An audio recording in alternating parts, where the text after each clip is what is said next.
រឿងរ៉ាវដីខ្ញុំគ្មានយុទ្ធទេធសោះបានទៅគេទាំងអស់ចង់ខ្ញុំបានអីខ្ញុំខំតស៊ូជាយូរឆ្នាំហើយតែចុងក្រោយឲ្យគេពេញសិទ្ធ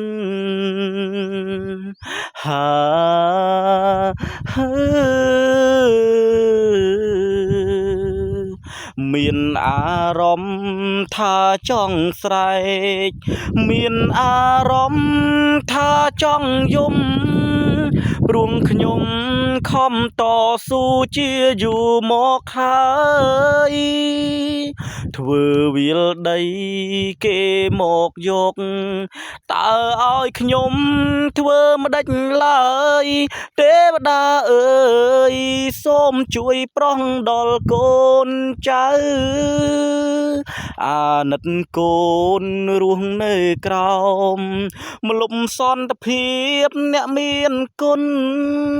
កូនពិនជាចង់យំព្រោះតែបាត់បង់ជីវិតកូនខំតស៊ូប្រែរលាយខ្លាចជាអាសាបងជីវិតនេះរស់ក្នុងសង្គមដូចគ្នាសោះទេវតាអើយជួយខ្ញុំផង